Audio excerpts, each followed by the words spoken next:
woman has done your work for you.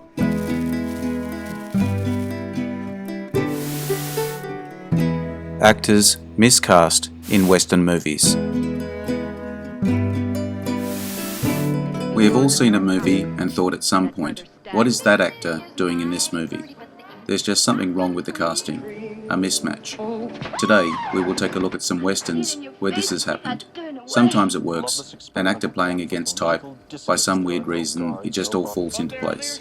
Some actors have the ability to act in just about any genre, and some don't. If you enjoy this video, hit the notification button to get my new videos. If you want to check out my many other videos, head over to my channel. The link is in the description. Let's get into it.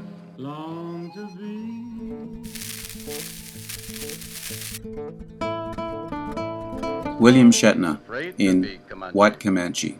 Shatner was in White Comanche after Star Trek, the original series, ended in 1964, where he played not one, but two half-white, half-Comanche twin brothers, named Johnny Moon and Nota. Shatner played two disparate characters, particularly in the scenes involving peyote.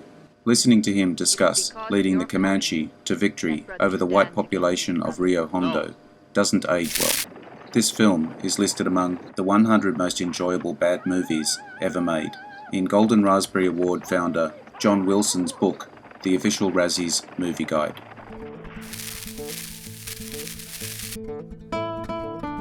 Doris Day in Calamity Jane. It's difficult to imagine the bubbly blonde appearing in Calamity Jane as the Western icon living in the new territory of Deadwood, Dakota.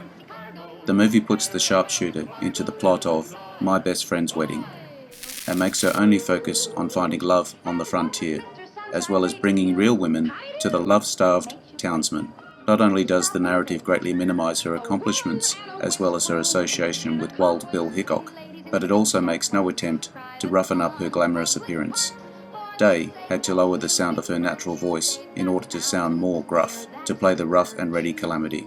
Doris Day's performance inspired the look and voice of Jessie from the Toy Story franchise. James Kagney in The Oklahoma Kid. Kagney appeared in The Oklahoma Kid in 1939, along with fellow tough guy Humphrey Bogart, playing a version of Cops and Robbers, with Bogart's Whip McCord stealing money owed to the first Americans and Cagney's Oklahoma Kid stealing it back. Kagney, playing an altruistic white hat hero, just doesn't work, and he was much better starring with the same cast later that year in the Roaring Twenties. This was James Cagney's first Western. It was not a commercial or critical success. He would appear in only two more Westerns, Run for Cover, 1955, and Tribute to a Bad Man, 1956, both much later in his career. Humphrey Bogart is widely quoted as saying that co-star James Kagney looked like a mushroom in his costume. Drew Barrymore in Bad Girls, a revisionist western from the 90s that righted a few wrongs about women in the Wild West, though it took more creative license than many would have liked. Nevertheless, applying Charlie's Angels to the frontier didn't help Drew Barrymore, who looked out of place holding a rifle. While her performance wasn't bad, she was too famous for contemporary movies at the time. No amount of buckskins could change that. All the backstage reshuffles and rewrites led to Drew Barrymore labelling her experience working on the film as The Pits. Drew Barrymore threatened to quit the production when the original director, Tamara Davis, was fired, due to Davis being a friend of Barrymore's, who had directed her in the film Gun Crazy. Will Smith, and I would say Kevin Kline, in The Wild Wild West. Wild Wild West paired Will Smith and Kevin Kline together as a Western version of James Bond and Q, inspired by the television series of the same name that combined the Old West setting with espionage and sci-fi in the 60s. Smith essentially played the Fresh Prince in a cowboy hat, which didn't work with what Kline was doing as Artemis Gordon, nor the campy performance Kenneth Branagh was turning in as Dr. Lovelace. He was one of many great Hollywood stars who made terrible westerns. When Will Smith asked his mother what she thought of the movie, she replied, "You've done better, baby." Smith turned down the lead role in The Matrix, 1999, to star in this movie, being a fan of the television series. He later said, this was the worst decision he made in his career.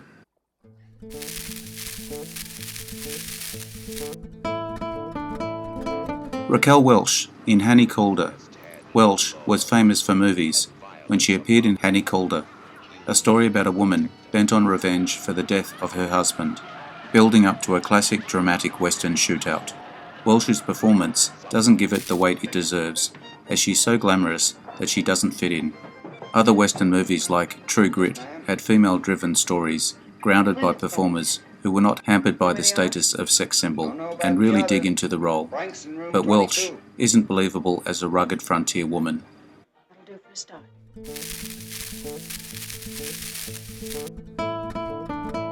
Aston Kutcher in Texas Rangers. Motley crews of young actors in westerns weren't new when Texas Rangers came out in 2001, very well in movies like Young Guns and Silverado. But placing Aston Kutcher, fresh from his That 70s Show, into the middle of Texas in 1875 with James Van Der Beek from Dawson's Creek was out of place.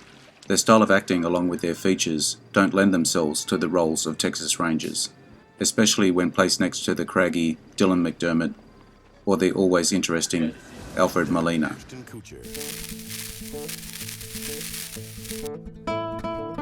Audrey Hepburn in Unforgiven, 1960. The Zacharys are a thriving and respected family on the Texas frontier. Father, Will Zachary, was killed by Kiowa Indians, leaving his oldest son, Ben, Burt Lancaster, head of the family. Ben and his mother Matilda, Lillian Gish, are very protective of Rachel, Audrey Hepburn, who was adopted as an infant.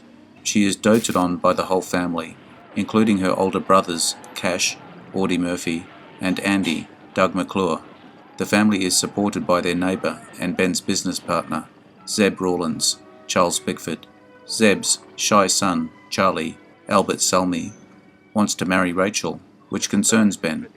Hepburn is normally the star of any movie she appears in. She can carry herself and deliver performances worthy of an Oscar.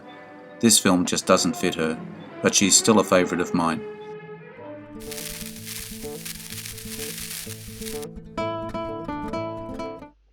Sean Connery in Shalako. Shalako features clueless European aristocrats travelling with their party into Apache territory. While it seems like Sean Connery would be playing a Scottish lord, he's actually the tracker, as Shalako. He saves Bridget Bardot's countess from being ravaged and keeps the pampered foreigners safe while they fumble around on Apache land. Unlike when he appeared as the immortal swordsman in Highlander, Shalako is not played tongue-in-cheek. Henry Fonda was originally cast as the lead, Sean Connery's only Western.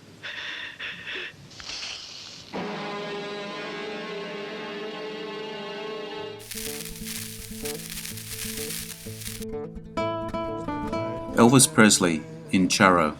Elvis always wanted to be a serious actor. Westerns gave him that chance, especially as they weren't filled with songs. He was in a very good Western about tensions between white settlers and the first American tribes in Flaming Star. He was miscast in Charro. As a thuggish gunman, with a beard he attempted to embody a tough killer, but the king was always at his best when he showed his sensitivity and emotions to drive his performance, not stifle them into a character of masculinity that didn't suit and didn't suit him. This is the only movie in which Presley wears a beard. This is also the only movie in which Elvis doesn't sing. The only song is the one during the titles.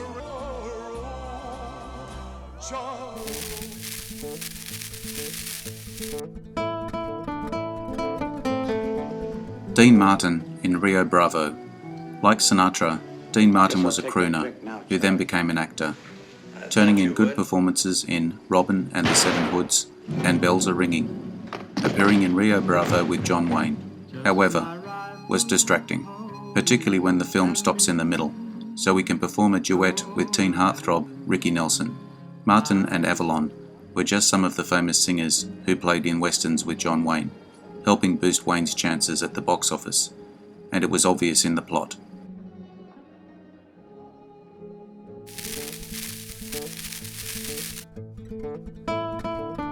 Hello to any new viewers on my channel. Thanks for your time today. I hope you enjoyed this video. I appreciate your likes and subscribers. Don't forget to hit the notification button to get my new videos. Share with your friends. Drop me your comments. Bye for now. See you again soon. Don't pull it.